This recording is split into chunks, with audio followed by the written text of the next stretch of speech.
Hey everybody, welcome to the Herd Fit Podcast with Dr. Sam Rhee and myself, Coach David Syvertsen. This podcast is aimed at helping anyone and everyone looking to enhance their healthy lifestyle through fitness, nutrition, and most importantly, mindset. Welcome to the Herd Fit Podcast with Kathleen Staunton and David Syvertsen, coach and owner at CrossFit Bison. Our guest is Kathleen today. We just finished our last episode with you two as our preview for the Legends Championship. And today we're going to break it all down. And I know I'm really excited to hear how you guys did and what your experiences were. And I know a lot of other people are too. So the first thing I want to do is just give some of the background about the Legends Championship. If you didn't hear our first episode, it's a Masters Championship for 35 years old and older Masters CrossFit athletes. They're in their 5th year. It was started in 2017. And you guys went out to San Diego, California for December 9th through 12th. Their Instagram handle is _Legends Championship if you want to learn more about it. And it was run by Bob Jennings, who's the owner and director of the Legends Championship, along with Joe Linton of Offshore Athletics.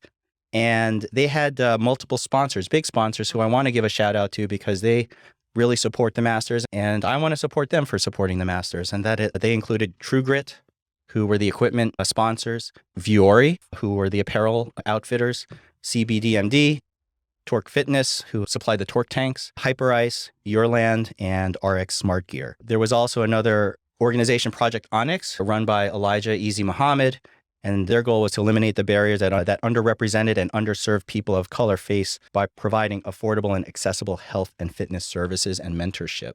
So I would like to give a shout out to those sponsors and thank them for sponsoring this competition. And I just wanted to ask you guys, what kind of credit do you want to give to Bob Jennings and Joe Linton and the sponsors for the competition that you guys were in? Yeah, I mean, the sponsors were amazing. The equipment was fabulous. The apparel was amazing. Bob and Joe did the most amazing job and made that whole competition run seamless. And they have this great presence about them that they just calm everyone. They were everywhere. If you needed them, they were there. They just have this overwhelming, calming presence about them, I thought, anyway. But I thought they did a great job. Yeah, so for someone that's run a much smaller competition at Bison, both with outside athletes and inside athletes, I have a lot of respect for all the behind-the-scenes stuff that goes into running a competition like that. And it's how I'm wired to notice things too. Like the second we walked there for the first day, just to kind of check it out, I'm constantly like, the first thing I was like, Kathleen, look at those rings right there. They're further than the distance that one's a little further than that one. Like I'm just programmed to think like that. And so I know that there's a lot that we do know about that could go wrong, did go wrong, needs to be fixed, right? There's also a lot of things that we did not know about. I would say most things we don't know about that goes into running an event like that. And those two from minute one to the closing ceremonies were so calm, cool, collected. And there were issues. Some that we knew about, some that we didn't know about. I think some of their support staff started to go down, not feeling well or just overstressed, overtired. And those guys did so many different jobs. There's one thing I hope they do next year for their sake is they have another, maybe 2 or 3 guys that just are kind of, lack of a better term, like little minions that run around and just do all the little odd jobs that come up because they were doing so many different things, including judging certain events, like being like a head judge and making sure standards are being upheld. And just hats off to them. But both these guys are pioneers for what CrossFit in general is doing for the Masters in the sport. I would have to say, watching from a distance, it seemed like these guys have advanced the cause for Masters in CrossFit more than anyone else. And without them, there would be such a huge hole in terms of what the Masters experience is competitively. What was your overall gestalt or your experience just being there? I know it looked first class. They had Bill Grundler, Annie Sakamoto, Sean Woodland announcing. We were all watching all the live feeds, which were amazing. They were on Talking Elite Fitness. So if you want to go to their YouTube channel and watch the experiences, again, they're all there. As an athlete, you step in, you're doing, what was your takeaway, your general takeaway from the whole thing?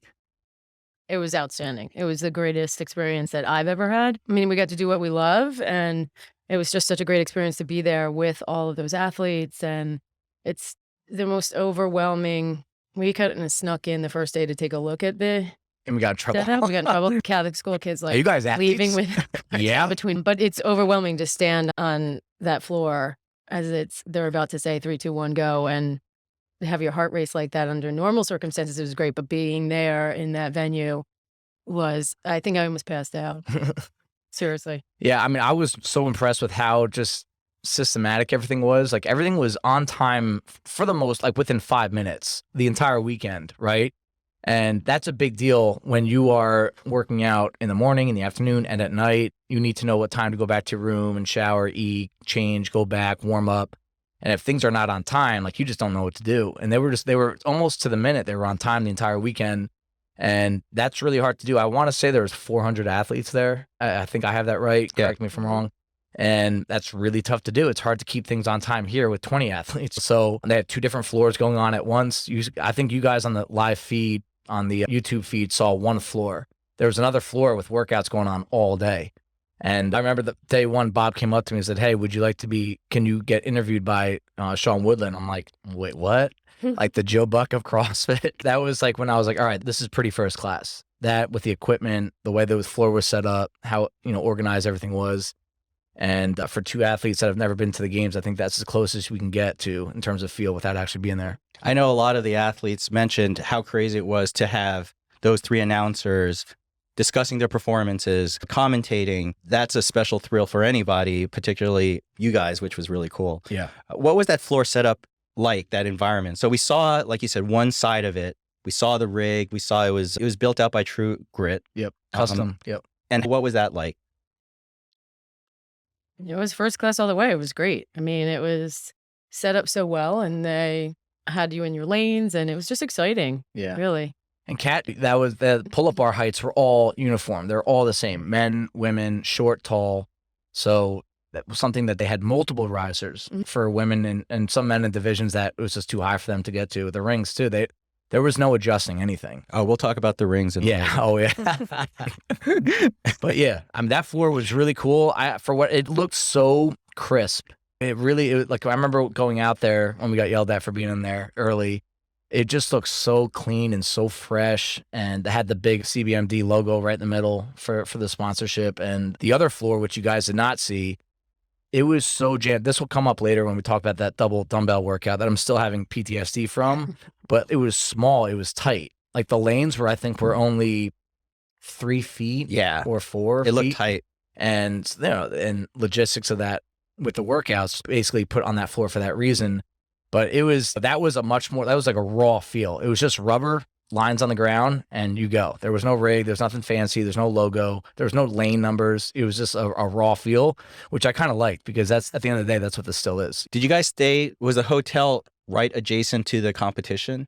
Yes. Yeah. So we stayed that the hotel that mostly everyone stayed at was right there. So you can easily go back and forth. We did not. We stayed a mile away because we wanted to have a room that had a full kitchen. So I did this last year in Arizona, and I was like, it was one of my best moves last year. So I was like, we got to do this again. We found something out. It's ironic that there's multiple Marriott townhouse suites in the city of San Diego. And after we got our travel rental car, Kathleen's got the directions to the hotel on her phone. I'm like, man, I didn't think this was this far. It said 2 blocks from the hotel. And we get there. She checks in. Everything's great. I go up and give my name. She goes, "We don't have a reservation under your name." Oh. And I was like, "Yeah, you do." Yeah. And before I even pull out my reservation confirmation on my phone, she goes, "Did you book the Liberty something town center or whatever?" And I was like, "Yeah." She goes, "That's the one near the airport." I'm like, "Oh, that's the right one." So there were no rooms left in Kathleen's hotel. So she's like, we're booked. And I was like, okay. Yeah, we were ashen at that point. So, and this is on our time, 11:30 p.m., their time, 8:30. And so we just made the quick decision that she would stay there for that night. I would drive to the hotel that I booked, and they had rooms available there. So same company, we did some finagling the next morning, and she was able to come over the next day and because they had plenty of rooms at the hotel I booked. So the smarter, closer hotel. We got to see some of the city, though. Yeah. I think that's interesting that you guys chose to stay away from the venue hotel. Yeah. It seems like such a gamer move to be a competitive athlete and be like, I'm not going to be, I'm in isolation. I'm going to be focused on what I'm doing. I'm not going to hang out with anybody. Yeah. That was intentional. Oh, yeah. It was, I mean, Kathleen, I want your opinion before I give mine. What did you, the issue was it was a little bit more like logistics works of going to and from the venue. It was a 25-minute walk, which was a nice walk. Or we had to kind of play around the game with the car. Who's going to get the car? $20 to park every time. So what do you think, Kat? I thought it was perfect for us, knowing how we worked, because sometimes we needed to, you don't want to do some of those workouts and then just sit down in your room. So it was good to, one of us would walk back and just get some acid out of your legs, get a good walk, get your head where it needs to be, get some fresh air, and just keep moving. So I liked it. I thought it was better for us. Yeah. And I think we were pretty seamless in terms of the rolling and the timing and Yeah, I mean, just we liked walking, but the biggest thing for me is just the kitchen. Like, I want to go there and be able to cook rice, cook meat, like really do whatever I wanted food-wise, where if you're in a room that doesn't have anything, just not even a microwave, just has a mini fridge, I just feel like you're really limited. And to get away with that for 4 straight days. Oh, I'd be door dashing Chipotle every day. The first stop we made when we got there, we went to grocery shopping, and it was a full order of food. And you just have to try and emulate whatever you do here. Right. That's the whatever you do biggest on a thing. regular basis. So that's what we wanted to try and do. Yeah. Wow, you guys were serious on that. So what was the swag like? What was the check-in? How they... It was so nice. Yeah? The quality of the apparel is amazing. Bar none. It was great. It's all Check-in was Viore? really exciting. Yeah. It was all Viore, yeah. Yeah. I'm wearing one of the shirts right now. It's very comfortable. Yeah, when we went there, they have all the support staff lined up, asking for our name. They give us a badge, a coach's badge, kind of like the swag bag, right? Where like all the clothes are in there. And then they say, all right, we have a professional photographer that's going to take pictures of you. And they go over there, tell you to flex, cross your arms, smile, blah, blah. We actually got a partner picture. I saw that. Nice. But the funny thing, you're wearing your normal clothes. And like, all right, go into one of these little like teepees over here to get changed so that you get changed. I'm like, all right, fine. And it makes sense. There's probably 20 of them in this basement lobby, but they're literally the size of this tripod standing right in front of us. Like, I go in there and I turn around, the thing starts to fall over. So you're trying to get changed and you're trying to hurry up because there's people waiting for you. You come out, I'm sweating. Going back, have a professional photographer take my picture. Kathleen looks all pretty and done up. Like, I just got out of bed. And Par for the course. yeah. But the positive side is this is when I think you start realizing, like, all right, so game time's coming. Real. Yeah. Like, we're under 24 hours away from this thing starting. We still don't know the workouts, by the way. Yeah. And I would say the nerves probably started to hit you by then. Yeah. The experience is a little bit different for each of you because, first of all, they came to you saying, oh, this is the defending champion, Yeah. David Syvertsen. You're their first time legit games athletes that are competing next to you side by side. So what was it once you started to get nervous? What was that like? I don't. I guess we started to get nervous maybe the night before going to bed. Yeah. The night before. Yeah. We said that we were glad we didn't come out the day before. I know a couple of my guys, a couple of my buddies that competed, they went out the day before so they can get like to a workout routine. But I think the timing was perfect because the night before, that's when I started getting like that anxious, like, all right, we got to go. Again, like pent up. We went and worked out in the lobby the day before. In the lobby? No, Sorry. the gym. The gym hotel. Sorry. We would have. Yeah, we would. We just need to move our bodies and just distract our brains a little bit because I think after we checked in, that's when the wheels started spinning because you saw everyone else and you saw the warm-up area. Like, this is one of the biggest anxieties of a competition is what is the warm-up area going to be like? And that's where the check-in was. Wait, how many days before did you guys arrive? Tuesday night. Okay. Check-in was Wednesday. Okay. Quad 1 was Thursday morning. Got it. Okay. So basically we're there for 36 hours before we started. Now, and you guys didn't reveal this to me on the previous episode, but you guys had some nagging issues going in. You're so gamer. You guys didn't even tell me that you guys were fighting some stuff. Yeah. So, Kat, you said you had something with your back, and Dave, you had something with your calf. What was that all about? Were you worried about it? Oh, I was worried about it. My back I just had a spasm on one side of my back. It was like a Charlie horse on my back, and it started really warm up. I'm sure the flight didn't help. And then being nervous and not sleeping in your own bed, all of that comes into play with all of this. And then just warming up on the rower right before our very first event, I was stunned to find that I was in a back spasm out of nowhere. And I just looked at Dave like, I might have an issue right now. Yeah. So a lot of K-tape and keep myself warm and just head down and go. Yep. Yeah, I mean, I didn't go into the comp with any problems. I had that forearm issue that leading up to. I didn't really get to train normally for 4 weeks leading up to, but it had zero impact on it. But for whatever reason, like after the first event, which was just rowing, my calf started just randomly bothering me in a weird spot. And it was bothering me when I walked, but it didn't bother me when I would jump in place. Weird. And this is when this kind of a competition, like even if you're confident or not, like you get nervous no matter what. And like in my head, I'm like, this is your brain talking to you. There is not a physical issue. You can warm up fine. I think there was just a lot of nerves throughout the weekend that I've been through calf issues before. Like when it goes, and you're not gonna be able to squat, jump. And there were so many things that we didn't know about the competition, right? Like we didn't know events until 24 hours before. Right. So we had no idea if there was box jumps, double unders, weighted double unders, all that stuff. So it kind of worked itself out. Like this is where I kind of go numb sometimes. I've been through this so many times. Like right before a 3, 2, 1 go, I don't feel a thing other than just fatigue, right? And heart rate. So if something was bothering me, I really don't feel until after. So I wasn't overly concerned about it. And I always make my mind up before a competition that like I will go until I physically cannot if something's bothering me. Like I will not stop if something hurts. I will not stop if something's tweaked. I will like push it until it fails. And that's I'm not telling others to do that, but that's just how I am. That's very Froning-esque because he said that when you're training, you listen to your body. Right. In competition, you tell your body to shut up. Yeah. And that's very... It's true. I mean, why do you compete? Like that's something we should probably get into a little later, maybe another even podcast because it's such a deep thought for me, but I don't go to compete only for an experience or I don't go to compete just for attention. I just want to go and compete and win. That is why I compete. So that's when, if something like that comes up, like a little soft tissue issue, you have to go through it. You have to. That's what I tell myself. That's such a weird mindset to be in. It's very rare that you put yourself in a competitive mindset where you're just about to start a workout. Only even in local comps, it's almost an out-of-body experience. It is. For me. That's what's making it, it's like an addiction. It's almost. weird. Yeah. And I could see people loving it or hating it. Yeah. It's something that if you've never had, you should really try just to see what it's like.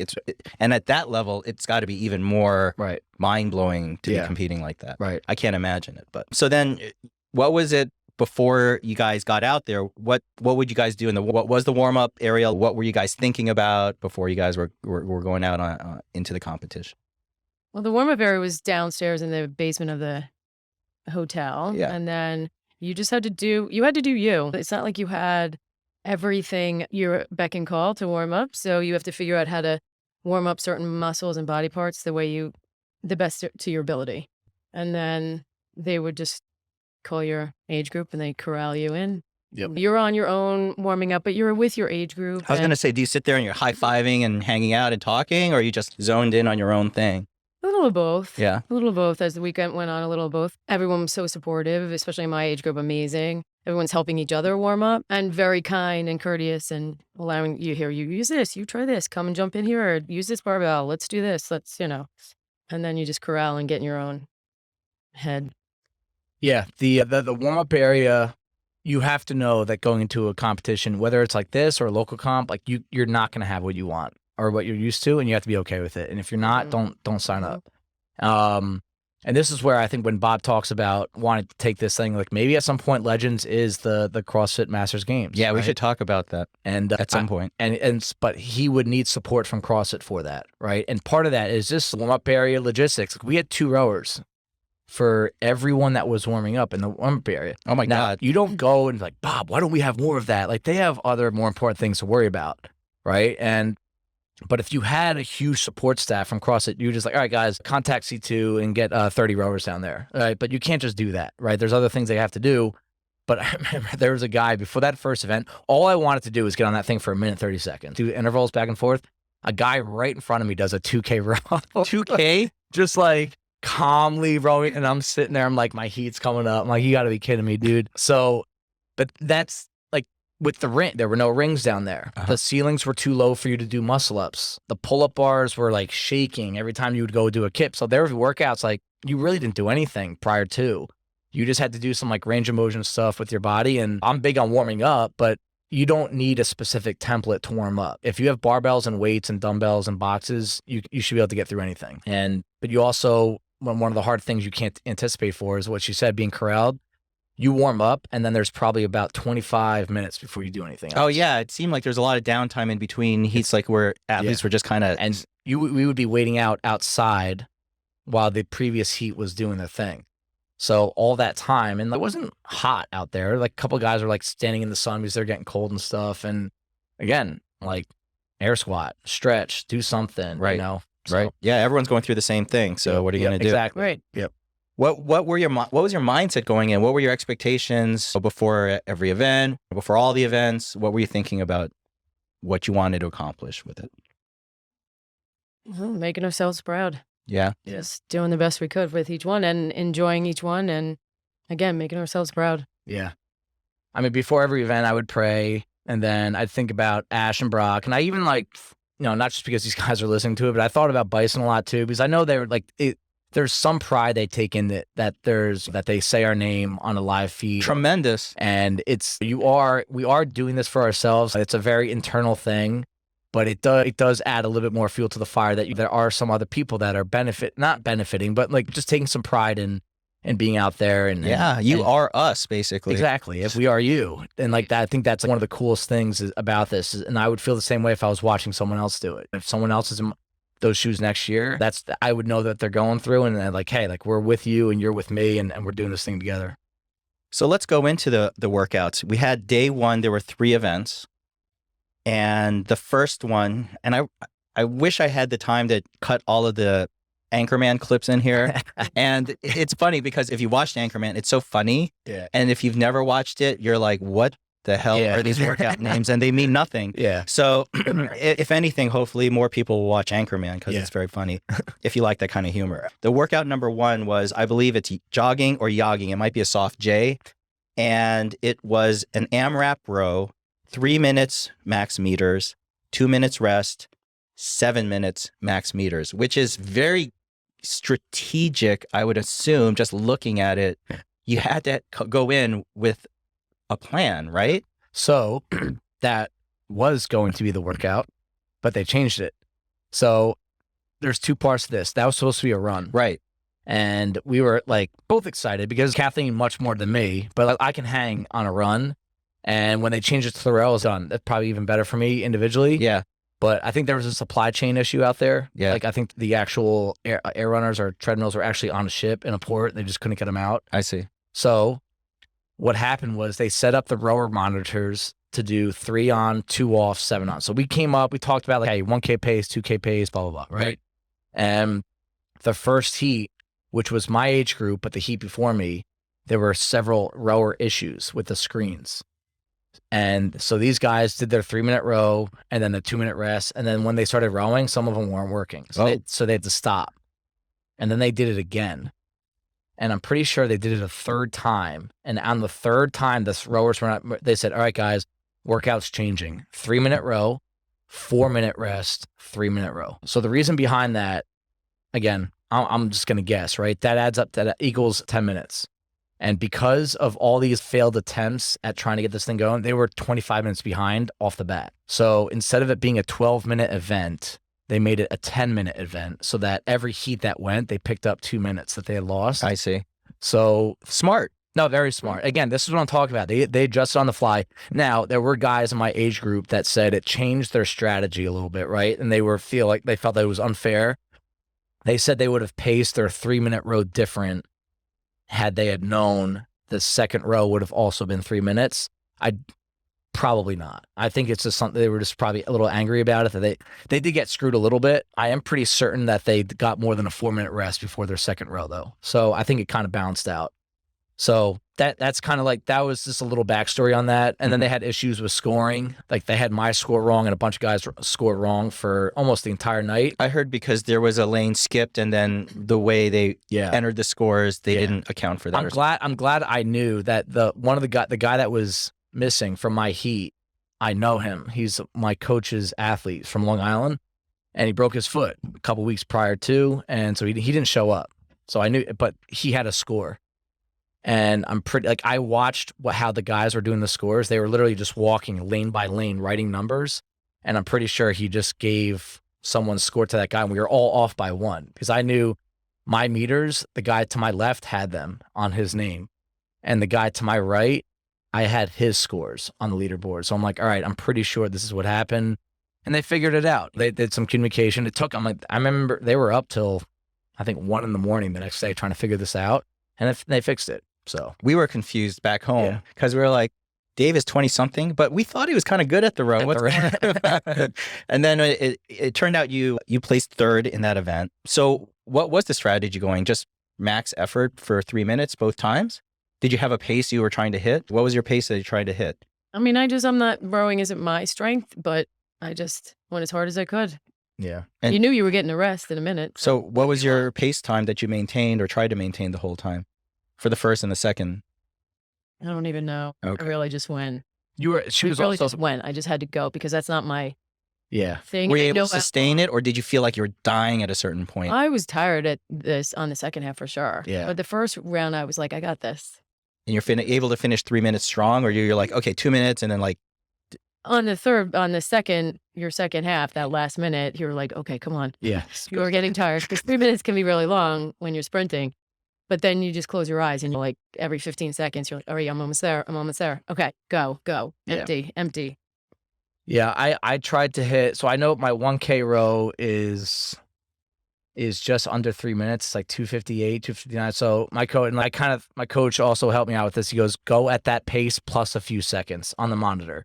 So I rode like a 1:30 to 1:32 for almost the entire thing. And I tried to pick it up a little bit at the end. We got that 4-minute rest, and then I tried to do that plus another 3 seconds. So I tried to hit like a 1:35 or faster the second time through. And then I think one of the that 3-minute window is very tough. It's too short for you to like really draw out a pace, but it's too fast for you to just go full send right away. So I always try to break that into 3 parts. Hey, in the minute, I know I can hang on to this pace. That middle minute is where it's going to separate a lot of us. And then the last minute is that everyone goes dark. You shut off your brain and just go. And even if you're starting to slow down, just try as hard as you can. So that second minute is really the deal breaker. Yeah. I really do think that's where people separate. And I knew I could do well in that event. Like I always go into an event, like we've talked about this. I have such bad weaknesses that on the events I could do well, I have to do very well. And I knew there was only 2 guys there that can row better than me because they were both 6'4", 245. They're monsters, just huge guys. And I was like, all right, if I can beat everybody else, I'll be in a good spot. When you get tired, do you increase your stroke rate, or do you just try to pull harder per stroke and slow a little bit? I pull harder and kind of fall back more. Like I try to use my upper body mass to get more momentum on the chain and then pull it really hard into my stomach. That slows your stroke rate down a little bit. A little bit, yeah. And then maybe the last 10 seconds, I try to shorten it up a little bit. If it's more breathing, I go longer pulls, more power. If it's more like my arms are going numb, my legs are going numb, I'll try to shorten it up a little bit. You can't see what anyone else is doing next to you as you're doing this, right? I could. Oh, you could. I know there was one guy to my left that was a very good rower. I could just tell by looking at people sometimes. Yeah. And I tried to stay ahead of him the whole time. Were you able to? Yeah. Oh, okay. Yeah. Yeah. All right. Wow. So what time did this one go? The first one? It wasn't televised. We didn't watch it. So You were first thing in the morning. Yeah. Like 8:30. I was the second heat. Yeah. okay. And you I were. think it was 11:10 or 11:30. So Okay. And then how much of a break before the second workout? 2 hours for me. Okay. Yeah. We didn't go back to the hotel. No. It was just a couple hours. Yeah. What would you guys do? Just sit, eat, bring your snacks that you ate? Yeah. Your Chill. snacks. Yep. And by the time you left that floor and went back to the workout area, the warm up area rather. Yeah. Then you have to cool down and then warm up again, and they call you again. So the second workout was, well, guess what? Now this is happening. And they were overhead squats, 10, 8, 4, 6, 2, with ring muscle ups, 2, 4, 6, 8, 10 for men, 2, 3, 4, 5, 6 for women. So it would be 10 overhead squats, 2 ring muscle ups, 8 overhead squats, either 4 or 3 ring muscle ups, and so on. So it's basically 5 rounds with decreasing overhead squats, increasing ring muscle ups. So I remember watching this one live, and there were a couple things that stood out for me watching you guys, but I wanted to see what you guys thought first. It was a good workout. Again, for whatever reason, they're not my forte. But I was able to get through the first round, which is really what I wanted. So What was the weight for you at the overhead squats?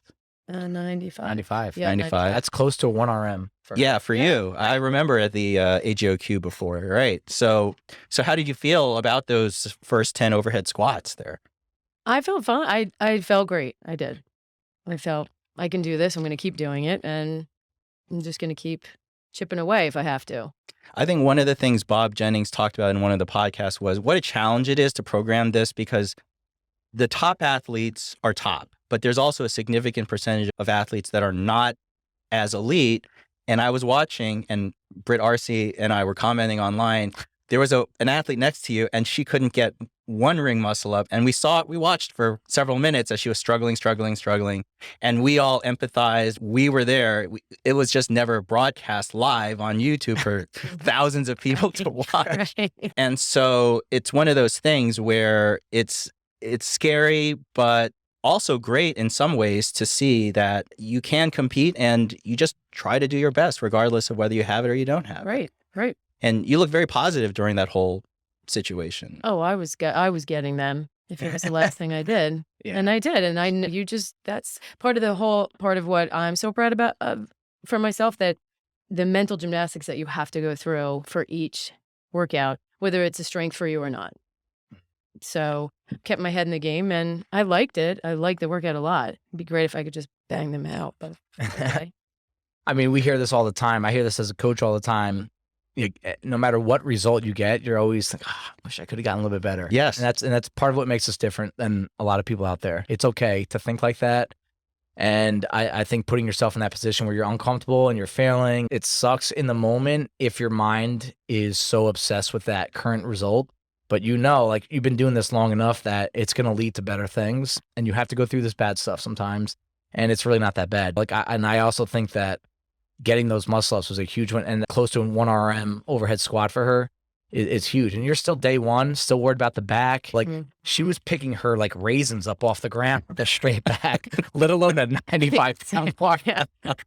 I was moving very gingerly. Yeah. So what did you think going into this workout? What was your mindset with this? I mean, because I program a lot, like I knew it's a ring muscle up workout 100%, even more so than it looks. Like pretend that like ring muscle ups are your jam. It's still going to be a huge ring muscle up test, because 18 of the last 20 reps are ring muscle ups. Yes. And you're tired going into them. What was the overhead squat weight? 155. Okay. So, and that it's not a simple weight, but it wasn't anything you really had to think that much about. Like you'd almost get there and be like, all right, like this is a break from my ring muscle ups, get them done, walk there.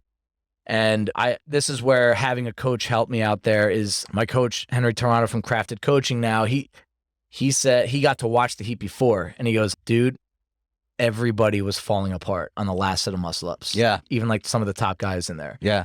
So he goes, so I went in saying, all right, 2, 4, 6 unbroken, and then break them up at 8. My initial thought was try to do 8 unbroken, but there's no point. If you start doing some quick math, and this takes some skill over the years, but if you start doing some math of how many reps per second you need to get to have a competitive score, you can look at workouts completely different and be like, I really can do 4, 2, 2. It's not a big deal on the set of 8. So that was kind of my plan going in. What I did not anticipate was how much of a hard time I was going to have getting on the ring. So I'll and this, never have I felt like less of an athlete jumping up and missing rings. I think it happened 3 times. So our rings at Bison, if you're under the rings are facing the outside where you can just go jump and grab them in like this. These, for whatever reason, were facing forward. So you would look at them and have to grab them here. They were also very long straps. So when you come down from them, they wave more and more. I'm not used to that. And it's funny, we just put up a new pair of rings in the gym that we're trying to get more pairs of rings in the gym. And that's the way they're going to be set up. In addition, they were a little far. A lot of us were saying that, but I just watched the Rogue Invitational on CBS yesterday. That was the same distance. That's what competition standard is. And again, if you're not, I say this all the time, if you can't adjust to what the standard is, just get out. It's funny because I've had at least 3 people at Bison say, giving you advice, saying, hey, Dave, all you need to do is settle the ring. And I'm like, dude, it's not that easy. It wasn't. It wasn't. I mean, I think the 3rd time it happened, it was definitely like a mental, I was just anticipating them moving. And I mean, it might have slowed me down by 20 seconds, but it wasn't a huge, I mean, I barely got my last muscle up. Like, Oh, really? It was, so I was at muscle failure. So even if I had gotten the rings, I don't know if I would be able to get up there. They were tough. Like, I'm usually comfortable with anywhere from 8 to 12, even if I'm tired, but I'm used to very short straps, and they're a little different when they're longer. So that those last 2 rounds were probably the most challenging. Yeah. And that's when the I think I came in 4th or 5th. He came in 4th. Okay. So the guys that beat me in that one, that's where the separation was. I think they just did a better job on the 8s and 10s than I did. So. And then how much of a break between that and then the last event of the day? Long. Long. That was like 4 hours, 4 or 5 hours. Right. And you guys trained this. You practiced. Like, Oh, yeah. What would we do for 4 hours in between events? Yep. So you guys just did what you normally do. Yep. Which is Went back to the Eat. hotel. Yeah. Went back to the hotel and just said, yeah, I'll talk to you in a couple hours. It's funny. Like, I was telling Ash, we barely saw each other almost the entire weekend. It was just like, because we're so like in that, like when we are trying to stay in a zone and try to fully focus, we don't want to be around things and people and noise. Like, because some people do. yeah, it distracts them. Like, I went back and watched Hard Knocks on my TV with my Normatec boots on and just sat there and ate. Oh, you brought your Normatex out? Oh, yeah. Oh, yeah. Nice. So the last workout of the day was workout number 3, pants party, 3 rounds of 15 handstand push-ups and a 25-foot tank row and a 25-foot tank push. And let me speak a little bit about the torque tank because I'm not that familiar with the device. I've never used it, but basically it's 200 pounds. It's magnetically resistant, so you can set the resistance based on a dial. They've actually featured it in Mid-Atlantic Regional, Granite, and West Coast Classic. It was also in the 2021 games this year. And basically, the resistance is proportional to the speed. So a traditional sled is easier as you gain momentum because it has that speed that you build up after you overcome the inertia. These actually get harder the faster you push it. So it's actually more difficult than a traditional sled in that regard. And I looked up the settings. So I was like, how hard is this? And they're basically 3 settings, right? There's neutral, which is 0, 1, 2, and 3. And to calculate the difficulty, what did you have the settings on? I was all the way up. 3, and then yours was? I don't even know. I think what she they was had maybe in the 2. middle. Basically Yeah. 2, yeah. Yeah. So if you calculate it by wattage, setting 2 is 675 watts, and setting 3 is 915 watts. So 675 watts would be a minute 20 pace on a rower. Right. If you were pushing this at 4 miles an hour. Right. 915 watts would be a 112 pace Wow. for 500 meters if you were trying to maintain that push for 4 miles per hour didn't know on that. this on the torque sling. So Cool. because I That's just really wanted cool. to know how No, I hard it know. was. And I was like, that's really hard. Yeah. Mhm. Yeah. And I mean, obviously it's not as hard if you go slower, Right. but if you go too slow, then you're not going to make any progress with it. Yes. So you had no opportunity. Oh, you guys practiced it here. Somewhat. Shout out to Great White CrossFit for letting us drop in one afternoon, they had a 3-wheel torque one, so I think it's lighter and a little different, Mm-hmm. but we did get the Get the feel. feel. And that was important for us. We got to feel like, all right, what is it like on wheels as opposed to a sled that's on rubber? And the increasing resistance the faster Yeah. you pull. Yeah. So how did this workout go for you? How did it feel? What was it like? That was so much fun. Cat crushed that That one. was at night, and the energy in the room was great. And handstand push-ups are definitely my thing. So it was fun. I mean, it was I loved it. You were unbroken on all the handstands, right? Yes. Yeah. 3 rounds of 15? Mm-hmm. Nice. She crushed that event. And I remember that was I didn't get to watch all of her events. Like we went in with the same page over the weekend. Like, hey, you're here to compete. You don't have to be each other's cheerleader. Let's watch each other when we can. But I don't want you to jeopardize your recovery between workouts. So there was a few I'd just not get to watch. I'd watch on the feed just like everyone else. Oh, I want to shout out to Britt Matthews and David Lancelotti. Without them there, Bison MVP. oh Yeah, my God, we would have yeah. missed out on so much. I wish I said this at the beginning of the podcast, but thank you so much for being there and showing us so much of it. That was so helpful. Let's apologize to Dave too, because I think he said he lost about 7 years off his life. He was so stressed out watching the event. It's stressful watching someone that you're Invested trying to in. cheer for, Yeah. because the margin for error out there is so small. Like you can get past. That's one thing I want to talk about later. Like you can get passed by 10 guys at the snap of a finger. Yeah, it's Like crazy. if you drop something. Yeah. Right. So, but back to that event. Like I remember watching. I got to watch her do that, and she was so steady on the handstand push-ups, and that's where the separation was. Like rounds 2 and 3. where the sled was basically moving the same speed for everyone. There were a couple guys in my division that were really like ripping through it, but for most people, it was the same speed. So it came down to how fast can you do 45 handstand push-ups. Right. And that's why the workout was so short. It was between 2 and 3 minutes, I think. And she was just like calm, smooth, steady, trusted the movement. We weren't sure how it was going to feel on these little plexiglass things, but to me, it felt normal. No, it felt normal. Yeah. Yeah. And so you placed 12th, and that's probably just because it was such a short workout. Your time was 2:17, so probably 5 seconds makes a huge difference. Yeah. I actually punched the tank. It didn't break it, don't worry about it. But I was mad after that event. That was the most angry I was over the weekend because I was moving pretty fast. I can only go so fast on hand. I was unbroken, so I could only go so fast. Like my arms are long. I'm not light, so I was with these guys, the top 5 in my lane. But my last set, I thought I got to 15, so I came down, and my judge was like, "You got one more," and I was like, "What?" So I go up there and I do my last one, and I still to this day, Dave told me, I'm pretty sure Dave told me, "No, you did 14." And my coach's wife says, no, you did 15. So I still don't know if I had to do an extra rep. But that right there was about 6-7 seconds probably. The process of coming down, listening to the judge, having a little, wait, what? Okay, go back up. And that's probably 7 spots. And that's what's so stressful about these comps. There's so, it's not, you go to a local comp, there's 3 or 4 really good athletes, and the margin isn't that bad if you screw up. But if you screw up, you get passed by so many guys. So I remember hitting the sled like that, like a stupid Paul O'Neill in the dugout from the Yankees. My hand was hurting that night. Right. Because the number 1 guy hit 159. Yeah. So literally 18 seconds. Was that, do you have who that is? Michael Walsh. Oh, yeah. He's a guy from Ireland. I mean, there's some guys there. Like this is where anatomy is part of CrossFit. Like the guys that do that are very short and have short arms. Like you watch some of these guys do handstand push-ups. I'm like, it looks like they're not even bending their elbows on the way down. It literally looks like they're just doing this. Like, how do you compete with that? But this was a very pull-heavy comp. So, like, I've coached for so long that I can tell what events are my opportunity to beat certain body types, as funny as that sounds, and what events I just have to keep it together. How was the judging overall for this competition? I thought they were amazing. Yeah. They worked so hard, and they were great cheerleaders too. They were really, they wanted you to do well. They were right there with you, and they were tireless. They really had to work a lot. I thought the judging was outstanding. Yeah. Very thankless job, but the guy that was in charge of corralling us, especially the last day, he was like, make sure go thank your judge. I do that at every local comp before or after or both. I say, thank you for being here. We can't do this without you guys.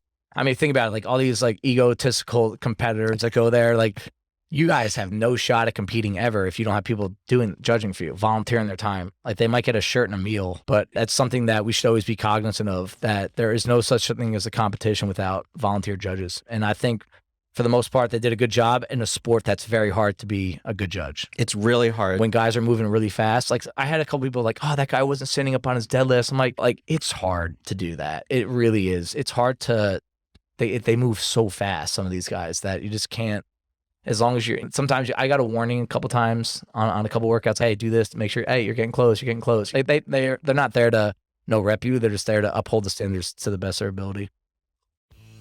Thank you, everybody, for taking the time out of your day to listen to the Herd Fit podcast. Be on the lookout for next week's episode.